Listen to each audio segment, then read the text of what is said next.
DKT UPSC CSC.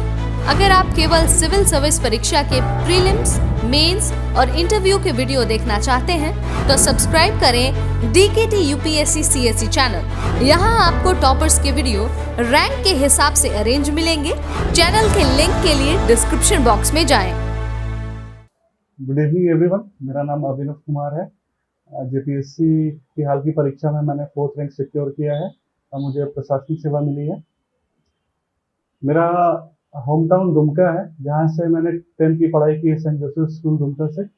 उसके बाद graduation मैंने रामदास कॉलेज से किया था, बीएससी ऑनर्स स्टैटिस्टिक्स। उसके बाद मैंने पीजी किया था हिंदू कॉलेज, एमएससी स्टैटिस्टिक्स से ही। 2017 में मेरा पीजी कंप्लीट हुआ था। उसके बाद due to some medical illness मुझे घर वापस आना पड़ा था। उसके बाद मुझे था कि घर पे झारखंड में ही जॉब लेना है, तो मैंने 1 साल खुद से तैयारी किया था। उसके बाद मैंने 2018 का सिविल सर्विस अटेम्प्ट दिया था, लेकिन फ्री हुआ नहीं था। उसी साल मेरी नौकरी झारखंड के में सब इंस्पेक्टर इन स्पेशल ब्रांच हो गई थी। उसके बाद मैंने 1 साल का ट्रेनिंग किया। उसके बाद से मैंने तैयारी स्टार्ट की है सिविल सर्विसेज पर्सपेक्टिव से। 2020 से मैंने तैयारी किया है खुद से। मैंने यूपीएससी का भी 2 अटेम्प्ट दिया है। 2021 वाला मैंने मेंस लिखा था। उसके बाद एक होलिस्टिक अप्रोच से अगर हम लेके चले तो यूपीएससी की तैयारी करते करते हम स्टेट पीसीएस की भी तैयारी कर सकते हैं। कुछ एक जगह वेरी करता है, जैसे अगर हम झारखंड पर्सपेक्टिव से देखें तो अगर हम मेंस के तौर से देखते हैं तो पेपर 1 मेंस का है हिस्ट्री और ज्योग्राफी, जो पूरी ओवरलैप करता है यूपीएससी के मेंस के सब्जेक्ट से और प्री के सब्जेक्ट से भी। उसके बाद पेपर 2 है polity and public administration. Public administration थोड़ा अलग हो जाता है, ये आपको एक्स्ट्रा में पढ़ना है। इसके बाद पेपर 3 है जीएस इकोनॉमिक्स के लिए। ये पूरी इकोनॉमिक्स एंड सस्टेनेबल डेवलपमेंट और झारखंड इकोनॉमिक्स के बारे में है। 4 सेक्शन है, 3 सेक्शन यूपीएससी का टॉपिक से मैच खाता है। चौथा सेक्शन है जिसमें स्पेशल एम्फेसिस है झारखंड इकोनॉमिक्स पर, ये थोड़ा अलग हो जाता है। उसके बाद 4th है साइंस एंड टेक्नोलॉजी। तो साइंस एंड टेक्नोलॉजी में हमें कन्वेंशनल साइंस पढ़ना है, जैसे फिजिक्स है, बायो है, एग्रीकल्चरल साइंस है। इसके बाद एनवायरमेंटल साइंस है और 5वां साइंस एंड टेक्नोलॉजी है। तो ये थोड़ा सा अलग हो जाता है यूपीएससी के सिलेबस के कंपैरिजन में। तो हमें मेजरली फोकस करना है पेपर जीएस पेपर 2 के पब्लिक एडमिनिस्ट्रेशन में, झारखंड इकोनॉमिक्स में और साइंस के पेपर 4th में। ये 3 सब्जेक्ट के कुछ सेक्शन कन्वेंशनल यूपीएससी टॉपिक से अलग मेल नहीं खाते हैं, तो ये सेक्शन हो गया। और एक यहाँ पे रीजनल लैंग्वेज रहता है, तो जैसे कि मेरा खोटा था, ये 3 और एक 4 टॉपिक आपको अलग से प्रिपेयर करना होगा अगर आप यूपीएससी के साथ साथ स्टेट पीसीएस स्पेशली झारखंड का देना चाह रहे हैं। तो बाकी अगर हम देखा जाए तो आपको एक टाइम मैनेजमेंट करके चलना है, क्योंकि वर्तमान में मैं जॉब कर रहा था। उसके बाद मैंने ये एग्जाम पास किया है और अच्छे रैंक से पास किया है। तो टाइम मैनेजमेंट बहुत बड़ा फैक्टर प्ले करता है, क्योंकि हमें पता रहता है कि हमारे पास टाइम लिमिटेड है और उस लिमिटेड टाइम को हमें बहुत अच्छे से यूटिलाइज करना है। जैसे मेरा था कि मैं सुबह का टाइम और शाम का टाइम, ये 2 टाइम फोकस करके अच्छे से पढ़ पाता था। उसके बाद मैंने प्री के लिए तो मैं खुद से तैयारी किया था। उसके बाद मेंस के लिए मैंने कैटलिस्ट आईएएस ज्वाइन किया था, क्योंकि यहाँ मुझे बहुत सारा कंटेंट मिल जाता है। बहुत सारा कंटेंट है कि जो आपको सही से नहीं मिलेगा, जैसे इकोनॉमिक्स का बहुत सारा पार्ट है, पब्लिक एडमिनिस्ट्रेशन का बहुत सारा पार्ट है। इसके बाद है साइंस का, जैसे बायोलॉजी है। ये सब सारा कंटेंट आपको अवेलेबल एनसीईआरटी बुक में मिल जाएगा, लेकिन आपको बहुत ज्यादा खोजना पड़ेगा, खुद से मेहनत करना पड़ेगा। उतना टाइम हमारे पास रहता नहीं है, क्योंकि जॉब भी करना है, पढ़ाई भी करना है, फैमिली लाइफ भी देखना है। तो इसलिए मैंने कोचिंग किया था। अगर आप सेल्फ इंडिपेंडेंट पढ़ना चाहते हैं तो एनसीईआरटी बुक अवेलेबल है। जीएस के लिए जो कन्वेंशनल बुक है, जो बहुत सारे टॉपर सजेस्ट करते हैं, वो मोर देन सफिशिएंट है।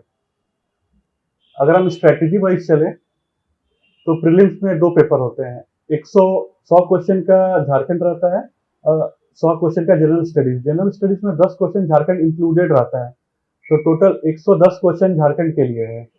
110 क्वेश्चन में अगर हम 80-85 सिक्योर कर लेते हैं, और जीएस जिसमें हिस्ट्री हो गया, ज्योग्राफी हो गया, पॉलिटी हो गया, पबैड हो गया, इसमें 50-55 क्वेश्चन भी अगर सही कर लेते हैं तो हम प्री में एनी डे इन है। 135-140 नंबर मेरे हिसाब से मोर देन सफिशिएंट है प्री क्वालिफाई करने के लिए। तो मेरा यहाँ पे मेन फोकस रहेगा झारखंड। इस 110 क्वेश्चन में 80 क्वेश्चन सही करना है। झारखंड के लिए स्पेशल ऐसा कोई बुक नहीं है, बहुत सारा बुक आता है, आप कोई भी एक बुक उठाइए। जैसे मैंने पढ़ा था, इंग्लिश के लिए था क्राउन का और क्लियोथोरा का, तो दोनों में से कोई एक बुक ले सकते हैं। बाकी मनीष रंजन का बुक आता है, उड़ान का बुक आता है, आप कोई एक बुक ले लीजिए। उसके साथ आप प्रैक्टिस सेट के लिए बहुत सारा क्वेश्चन बैंक आता है, जैसे मनीष रंजन का 7500 प्लस क्वेश्चन आता है। फिर एक लूसेंट का छोटा सा किताब आता है जो हिंदी में मिलता है। तो ये 3 किताब आप रख सकते हैं झारखंड के लिए। 110 क्वेश्चन में मेरे हिसाब से 80-90 क्वेश्चन इसमें इजीली आप कवर अप कर सकते हैं। बाकी आप बहुत सारा चैनल भी चलता है यूट्यूब में, जिससे आपको झारखंड कवर हो जाए। जैसे स्मृति मैम का चैनल है और भी बहुत सारे चैनल है जिससे आप कवर कर सकते हैं। तो ये आपको एक बैलेंस्ड ओवरव्यू दे देगा टोटल झारखंड के लिए। करंट अफेयर्स के लिए मैंने पढ़ा था, एक आई थी एग्जाम फाइटर्स की बुक, ब्लू कलर की, बहुत कम मिस्टेक था उसमें। तो आप अगर वो दोबारा आती है तो जेपीएससी के लिए आप वो ले सकते हैं। इससे 10 क्वेश्चन आते हैं करंट अफेयर से, तो ये झारखंड में से कवर अप हो जाएगा। बाकी जो जीएस पेपर 1 रहता है प्रीलिम्स के लिए, उसमें है हिस्ट्री आप एनसीईआरटी से पढ़ सकते हैं, geography NCERT, polity Lakshmikant, public administration से एंड गुड गवर्नेंस से 4 क्वेश्चन आते हैं। तो गुड गवर्नेंस उतना टफ सेक्शन नहीं है, आप पॉलिटी अगर पढ़ रहे हैं तो आपको पता होगा। उसके बाद पबैड के लिए एक लक्ष्मीकांत का बुक आता है, तो उसका चैप्टर 1 का एमसीक्यूज दिया हुआ लास्ट में, आप उसको पढ़ सकते हैं। उसमें 60-70 क्वेश्चन के आसपास ऑब्जेक्टिव दिया हुआ है, तो उससे आपको ऑब्जेक्टिव कवर अप हो जाएगा, क्योंकि सिर्फ 2 क्वेश्चन आता है इससे, तो ज्यादा मेहनत करने की जरूरत भी नहीं है। बाकी करंट अफेयर्स है, करंट अफेयर्स के लिए आप कोई भी एक स्टैंडर्ड बुक फॉलो कर सकते हैं। बाकी इंटरनेशनल ऑर्गेनाइजेशंस वगैरह है तो इसके लिए आपको थोड़ा मेहनत करना पड़ेगा। एक चैनल है लर्न फॉर पीएससी करके, उसमें सेक्शन एच ऑफ पेपर 1 उसको बहुत अच्छे से डिस्क्राइब किया गया है, आप उसको देख सकते हैं। लर्न फॉर पीएससी आप बाकी जो स्केड्यूल है, बाकी जो सिलेबस है, उसको आप मटेरियलाइज करने के लिए आप देख सकते हैं, बहुत बढ़िया चैनल है। बाकी कंटेंट अगर आप मेंस पर्सपेक्टिव से डेवलप करना चाहते हैं, तो जैसे मैंने ओनली एस बहुत दिन से फॉलो किया, मैं लगभग 3-4 साल से फॉलो कर रहा हूँ। सुमित सर की एडिटोरियल डिस्कशन आती है, आप उसको देख सकते हैं। भले वो उतना रेलेवेंट नहीं है जेपीएससी के लिए, लेकिन आपको एक वाइडर पर्सपेक्टिव मिलेगा हर एक टॉपिक के लिए, और उसमें करंट अफेयर्स भी आती है सामने। तो आप ये 2 चीज कवर करेंगे तो आपका एक थिंकिंग, आपका एक जीएस पर्सपेक्टिव बहुत बेटर बिल्ड हो जाएगा मेरे अनुसार से। तो आप एडिटोरियल डिस्कशन देख सकते हैं, करंट अफेयर्स देख सकते हैं। रही बात अगर मेंस पे हम लोग चलते हैं, तो पेपर 1 है ज्योग्राफी और हिस्ट्री। ज्योग्राफी और हिस्ट्री के लिए कुछ एक टॉपिक है, जैसे लैंडफॉर्म डिस्ट्रीब्यूशन है, ये सब कुछ एक टॉपिक है जो आपको एनसीईआरटी बुक्स में नहीं मिलेंगे, डेविस पेंग के द्वारा लिखी गई है लैंडफॉर्म डेवलपमेंट के बारे में। ये सब आपको थोड़ा सा मेहनत करना पड़ेगा। जैसे लर्न फॉर पीएससी के बारे में मैंने बताया था, उसमें बहुत अच्छे से डिस्क्राइब किया गया ये 2 चीज। अगर पॉलिटी और पब्लिक एडमिनिस्ट्रेशन, पॉलिटी के लिए तो लक्ष्मीकांत मोर देन एनफ है, पब्लिक एडमिनिस्ट्रेशन के लिए आप लक्ष्मीकांत की बुक देख सकते हैं। इकोनॉमिक्स के लिए ये तो मैं आप पे ही छोड़ता हूँ, क्योंकि इकोनॉमिक्स का जो सिलेबस है इसमें बहुत ज्यादा आपको खोजना पड़ेगा, बहुत सारा किताब खोजना पड़ेगा। मैंने रेफर किया था कैटलिस्ट आईएएस का नोट्स से, क्योंकि मेरे पास टाइम कम है, मुझे लिमिटेड स्टडी करना है और सी को मल्टीपल रिवीजन करना है। इतना मेरे पास टाइम नहीं है कि मैं खुद से नोट्स बनाऊं। फिर हाँ, नोट्स आप तब बनाएंगे जब आपके पास अच्छा खासा टाइम है, तब आप बना सकते हैं बिल्कुल। लेकिन अगर मेरे पास जैसे लिमिटेड टाइम है, तो जैसे झारखंड का इकोनॉमिक्स हो गया, तो कैटलिस्ट आईएएस का जो नोट्स है मैंने उसे रेफर किया था, क्योंकि ये आपको सब जगह नहीं मिल पाएगा। कुछ एक चीजें हैं जिसमें आपको कहीं कहीं आपको कोचिंग पे रिलाई कर सकते हैं। फिर साइंस एंड टेक्नोलॉजी में जैसे बायोलॉजी वाला पार्ट है, एग्रीकल्चरल साइंस ऑफ झारखंड है, ये 2 टॉपिक ऐसा है जिसका नोट्स आपको बहुत ज्यादा मेहनत करने के बाद ही अवेलेबल होगा। अगर आप जैसे ऑनलाइन मटेरियल्स के बारे में अगर हम डिस्कस करें, तो आप लर्न फॉर पीएससी चैनल एक बार देखेंगे, तो उसमें पूरा सिलेबस को बहुत अच्छे से डिस्क्राइब किया गया है। प्लस हर एक रिलेवेंट मटेरियल, हर एक रिलेवेंट बुक्स आपको उसमें डिस्क्राइब किया गया जो आपको मिल जाएगा। आप उसको अच्छे से देख सकते हैं, एक होलिस्टिक अप्रोच देगा पूरा सिलेबस के बारे में आपको। बाकी बहुत सारा कंटेंट भी उन्होंने डिस्कस किया हुआ है, आप उसे देखिए, अच्छा खासा आपको इंफॉर्मेशन गैदर हो जाएगा कि मुझे कैसे स्टार्ट करना है, कैसे तैयारी करना है मेंस के लिए। और रही बात अगर आपका प्रीलिम्स क्वालिफाई हो जाता है तो मेरे अनुसार से कोचिंग का सबसे इंपॉर्टेंट पार्ट होता है दो चीज। एक टेस्ट सीरीज जो आप लिखेंगे मेंस के लिए, दूसरा आप मॉक इंटरव्यू देंगे। टेस्ट सीरीज से आप ये रियलाइज कर सकते हैं कि 3 घंटे का पेपर है और मुझे 4 लॉन्ग आंसर लिखना है और 20 ऑब्जेक्टिव करना है, तो इसमें आप गोल्डन रूल फॉलो कर सकते हैं। 40 मार्क्स का 4 क्वेश्चन रहता है और 20 ऑब्जेक्टिव रहता है 40 मार्क्स का, 2 मार्क्स ईच। तो गोल्डन रूल मेरा यही रहेगा आपसे कि हर एक क्वेश्चन 40 मार्क्स का, आप उसमें जितना मिनट का क्वेश्चन है उतना मार्क्स दीजिए, उतना टाइम दीजिए। 40 मिनट का क्वेश्चन है, 40 मिनट दीजिए। इससे आपका ये होगा कि जो आखिरी वाला क्वेश्चन रहेगा उसके पास, उसके लिए आपके पास एम्पल टाइम रहेगा, 35-40 मिनट लास्ट में बच जाएगा। जनरली ये होता है कि हम जो पहला या दूसरा क्वेश्चन लिख रहे होते हैं उसमें हम बहुत ज्यादा टाइम दे देते हैं, जिससे कारण हमारा तीसरा और चौथा क्वेश्चन का क्वालिटी और डिग्रेड कर जाता है। तो अगर आप पहला क्वेश्चन अच्छे से जान रहे हैं, दूसरा क्वेश्चन अच्छे से जान रहे हैं, तो आपको कोशिश करना है कि उसको समेट के लिखना है कि 40 मिनट में मेरा पहला क्वेश्चन, दूसरा क्वेश्चन, तीसरा क्वेश्चन, ये सब खत्म हो जाए अच्छे से। हाँ, 5-10 मिनट आप किसी में एक्सटेंड करते हैं तो कोई दिक्कत वाली बात नहीं है। लास्ट क्वेश्चन के लिए आपके पास 30 से 35 मिनट जरूर होना चाहिए, क्योंकि मेंस आंसर राइटिंग है और लॉन्ग आंसर लिखना है, 4 क्वेश्चन। थोड़ा सा फोकस लेंथ पे भी करेंगे हम लोग, क्योंकि अगर 40 नंबर का क्वेश्चन है तो एटलीस्ट 800 वर्ड्स तो हमें लिखना ही चाहिए। उसके बाद थोड़ा प्रेजेंटेशन पे भी फोकस करना होगा आंसर में। जैसे आप कुछ भी लिख रहे हैं, जैसे आप हिस्ट्री का पेपर लिख रहे हैं या ज्योग्राफी का, तो डायग्राम और कंटेंट ये सब आपको डेवलप करके डालना पड़ेगा। आप इन्वायरमेंट में डाल सकते हैं, आप साइंस एंड टेक में डाल सकते हैं, जैसे फिजिक्स में है, एग्रीकल्चरल साइंस में डाल सकते हैं, झारखंड का जो टॉपिक है, इन सब में आप डायग्राम डाल सकते हैं। बाकी फ्लो चार्ट वगैरह भी डालना है, पॉलिटी और पब्लिक एडमिनिस्ट्रेशन, इकोनॉमिक्स वगैरह में। डेटा के साथ आपको खेलना रहेगा इकोनॉमिक्स में, क्योंकि डेटा चाहिए। आप कोई भी आंसर लिख रहे हैं, होलिस्टिक आंसर तभी बनेगा जब उसमें आप डेटा डाल सकते हैं। तो डेटा के लिए आप इकोनॉमिक सर्वे पढ़ सकते हैं झारखंड का और इंडिया का। उसके बाद नेक्स्ट आइए इसका विजन, नीति आयोग का जो विजन है उसको समराइज किया हुआ है, आप उसको पढ़ सकते हैं। उसमें 60 या 70 टॉपिक है, तो आप उस 60 या 70 टॉपिक में आप देखिए कि जो जो रेलेवेंट है टॉपिक मेरा इकोनॉमिक्स से या फिर साइंस से, तो उसका आप खुद से समराइज करके वो 15-20 पेज में आप डाटा कलेक्ट करके, गैदर करके अपना नोट्स बना सकते हैं, और उसको आपको यूज करना रहेगा मेंस आंसर राइटिंग में। जैसे आप इकोनॉमिक्स में यूज कीजिएगा, फिर उसको साइंस में आप यूज कर सकते हैं। बाकी बात, इंटरव्यू के लिए आपको मॉक देना है, आप मॉक दे सकते हैं, बिल्कुल दे सकते हैं। मेरे पास तो बहुत कम टाइम था, पहला दिन ही मेरा इंटरव्यू था, मुझे 7 दिन ही मिले थे। उसमें मुझे बहुत सारा क्लियरेंसेस करवाना पड़ा था डिपार्टमेंट से इंटरव्यू अपेयर होने के लिए। तो ज़्यादा इंटरव्यू मॉक मैंने नहीं दिया था, 3 या 4 दिया था। तो कोशिश करना है कि ठीक ठाक हम मॉक दे दें, ताकि हम इंटरव्यू के दिन के लिए कॉन्फिडेंट रहें काफ़ी। उसके बाद मेरा मेजर फोकस है कि आप जॉब में रहते हुए कैसे तैयारी कर सकते हैं। तो इसमें आपको टाइम बैलेंस करना पड़ेगा, सबसे इंपॉर्टेंट वाला बात है। जैसे मेरे लिए मेरा सुबह का टाइम इंपॉर्टेंट था। सुबह मैं 3 घंटे से 4 घंटे अपने पढ़ाई के लिए देता था। उसके बाद मैं जॉब चला गया। उसके बाद बैग में किताब रखा था, अगर टाइम मिला तो पलट के देख लिया, कुछ अगर रिवीजन करने लायक है या फिर करंट अफेयर्स का फोन पे मिल गया तो मैं देख लेता था। उसके बाद शाम में मैं 2-3 घंटे, टोटल कुल मिला के 6-7 घंटे ये जो मेरा पढ़ाई रहता था, ये टोटल पूरी कंसंट्रेटेड पढ़ाई रहता था।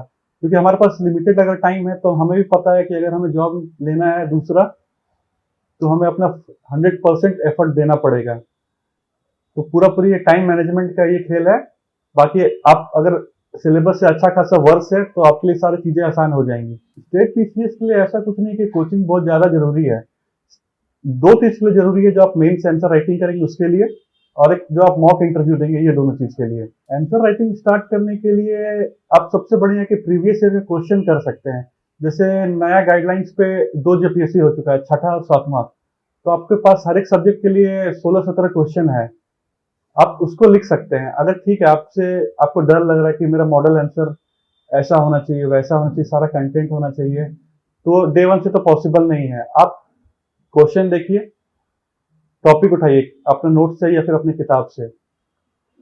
अगर आपको उतना कॉन्फिडेंस नहीं बन पा रहा है तो आप उसी कंटेंट को देखिए और देख के ही लिखिए कि एक मॉडल आंसर जो हम बना रहे हैं वो कैसा होना चाहिए।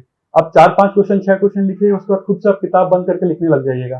फिर अगला आपको ये करना है कि आपको किताब देखना है, कंटेंट पढ़ना है, किताब बंद करना है, आपको आंसर लिखना है और फिर आपको देखना है कि क्वेश्चन क्या डिमांड कर रही है। क्वेश्चन जो डिमांड कर रही है उसके अनुसार आप 25-30 क्वेश्चन लिखिएगा लॉन्ग आंसर में। आप ऑब्वियसली 31वां क्वेश्चन हुआ, 32वां क्वेश्चन हुआ, अपने अनुसार एकदम मॉडल आंसर के तौर पे देखने लगेंगे। सबसे बड़े इवैल्यूएटर मेंस के लिए आप खुद हैं। आपको खुद जब आप आंसर लिख लीजिएगा, फिर दोबारा आप जब कॉपी खुद का पढ़िएगा तो उसमें क्या क्या इंक्लूड किया जा सकता है ये आपको खुद पता चल जाएगा। अगर आपके साथ कोई साथ में तैयारी कर रहा है तो आप उनसे भी मदद ले सकते हैं मेंस आंसर के लिए, क्योंकि सबसे इंपॉर्टेंट पार्ट मेरे लिए इस एग्जाम में मेंस ही है, क्योंकि यही आपका रैंक डिसाइड करेगा, यही आपका जॉब डिसाइड करेगा कि आपको अपना जॉब अपने प्रेफरेंस अनुसार मिल रहा है कि नहीं। क्योंकि 950 नंबर का मेंस है। अगर आप यहाँ पे इजी ग्राउंड में एडवांटेज ले लेते हैं तो आपके लिए इंटरव्यू उतना ज्यादा मायने नहीं रखेगा। टोटल 150 मार्क्स का एग्जाम है, तो आपको कोशिश करना है कि ज्यादा से ज्यादा मैक्सिमाइज कर सके हम अपने स्कोर को, ताकि मेरा जो भी जॉब डिमांड है, जो भी खुद का एस्पिरेशन है, हम उसको फुलफिल कर सके। ये आपका काम सिर्फ मेंस से दिलवा सकता है। मेंस एग्जाम के लिए सबसे ट्रिकी पार्ट इकोनॉमिक्स है, क्योंकि इसका सिलेबस बहुत ज्यादा वास्ट है। जैसे झारखंड का इकोनॉमिक्स है, इसमें बहुत सारा ऐसा कंटेंट है जिसके लिए आपको बुक नहीं मिलेगा। इसको आपको नेट पे सर्च करना है। अगर कोई कोचिंग वाले से, कोई दोस्त है, किसी से अगर आप ले सकते हैं तो आप खुद को प्रोवाइड करवा लीजिए, आप उसको देख सकते हैं अच्छे से। उसके बाद झारखंड ज्योग्राफी है, उसमें भी बहुत सारा टॉपिक ऐसा है जो नॉर्मल झारखंड का बुक है उसमें नहीं मिलेगा। इसके लिए भी आप अगर किसी दोस्त से या फिर किसी टीचर से आप कंसल्ट कर सकते हैं तो वो बेहतर रहेगा। हर एक बार की भांति मेरे अनुसार इस बार भी 6वां और 7वां जेपीएससी अगर कंपेयर करें तो इकोनॉमिक्स बहुत लोगों का खराब गया है। जैसा मेरा रूममेट भी है खुद, उसका भी इकोनॉमिक्स थोड़ा वीकर साइड में था। तो मेरे अनुसार आपको इकोनॉमिक्स में ज्यादा फोकस करके रखना है, क्योंकि तो सिलेबस बाकी तीनों जीएस पेपर से बहुत ज्यादा वास्ट है। तो अगर जैसे अभी तक नया नोटिफिकेशन नहीं आया है तो आपको कोशिश करना है कि आप 2 मेंस का सब्जेक्ट कंप्लीट करके रखें। अभी फिलहाल नोटिफिकेशन आएगा, उसके बाद 2-3 महीने का टाइम मिलेगा, वो मोर देन सफिशिएंट। 3 महीने टाइम तो जरूर मिलेगा आपको, वो सफिशिएंट है आपको प्री निकालने के लिए। अभी आप फिलहाल साइंस पढ़ सकते हैं, इकोनॉमिक्स पढ़ सकते हैं और रीजनल पेपर पढ़ सकते हैं, क्योंकि बाकी हिस्ट्री, ज्योग्राफी, पॉलिटी, पब्लिक, ये सब कन्वेंशनल सब्जेक्ट है, ये आपका इजीली हो जाएगा। बाकी रीजनल सब्जेक्ट हो गया, साइंस हो गया, साइंस का सिलेबस बहुत ज्यादा बड़ा नहीं है, इकोनॉमिक्स से बड़ा है। आप इसको दोनों को साथ में लेकर के आप टाइम अपने अनुसार अलॉट करके 1 महीना, 1.5 महीना, 2 महीना में ये 2 सब्जेक्ट खत्म कर सकते हैं। रीजनल पेपर मेरा खोटा था, आप अपने अनुसार रीजनल पेपर चूज कीजिए। अगर आप कंफर्टेबल है रीजनल लैंग्वेज से जो आप रखना चाहते हैं तो ठीक है, नहीं तो आप अगर कोई कोचिंग लेना चाहते हैं तो वो आप महीने भर के अंदर खत्म करके खुद से सेल्फ स्टडी कर सकते हैं अपना लैंग्वेज पेपर के लिए। 150 नंबर का जो लैंग्वेज पेपर होता है ये आपके लिए एक एडवांटेज है। अगर आप यहाँ पे लीड ले लेते हैं बाकी लोग से तो ये आपका रैंक बढ़िया बना सकता है। जैसे हम स्टेट पीसीएस की बात कर रहे हैं तो स्टेट पीसीएस में कंटेंट के साथ साथ आंसर का लेंथ भी मैटर करता है। तो इसके लिए कोशिश करना है कि हम मिनिमम 800 वर्ड तो हर एक आंसर के लिए लिखें।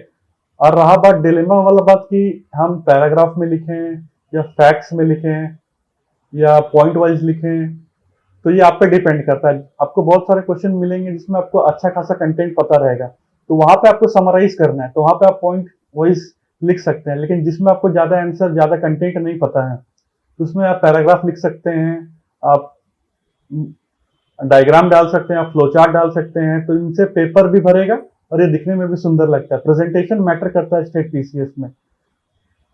बाकी यूपीएससी से अगर हम कंपेयर करें स्टेट पीसीएस से तो पूरी वो अलग हो जाता है। लेकिन ये नहीं है कि स्टेट पीसीएस भी बहुत ज्यादा इजी है। अगर आप मेंस में अगर 4000 वर्ड लिख रहे हैं यूपीएससी में तो 3200 से 3400 वर्ड यहाँ पे भी लिखना है, प्लस आपको 20 ऑब्जेक्टिव भी बनाना है जो आपको एडवांटेज देगा। अगर आप 20 क्वेश्चन में 17-18 सही कर लेते हैं तो ये 34 नंबर आपके पास हो जाएंगे।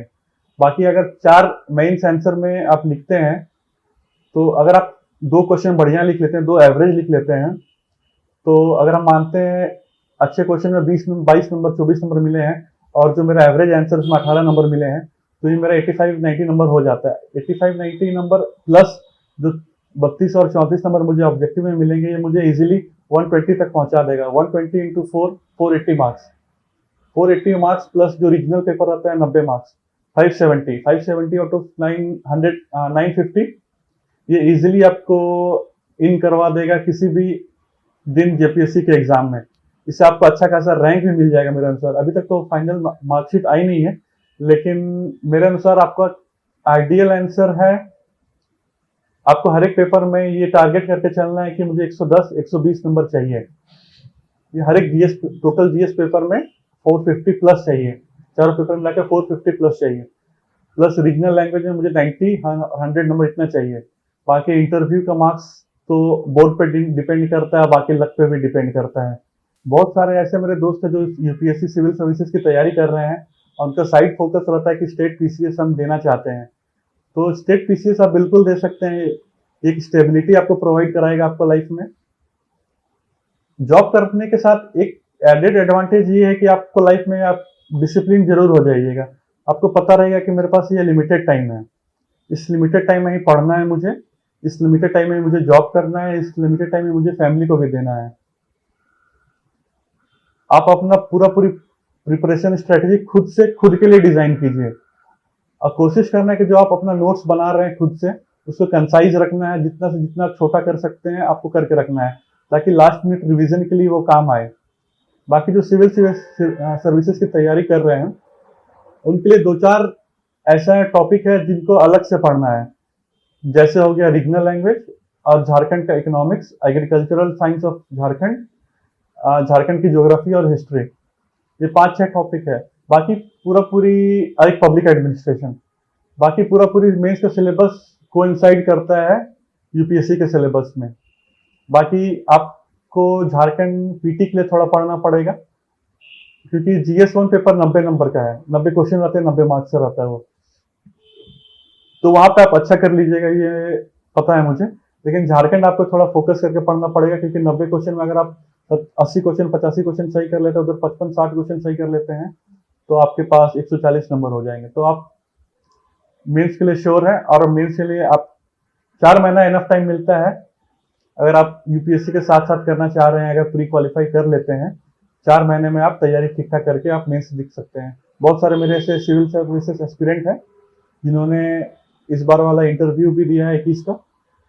फिलहाल उनका हो नहीं पाया, लेकिन वो फिलहाल साथ में है मेरे, अब जेपीएससी में सर्व करेंगे, तो उनके लिए भी बहुत ज़्यादा टफ नहीं था।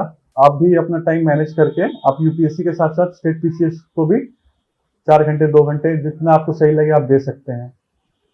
तो साथ साथ दोनों तैयारी की जा सकती है। Thank you.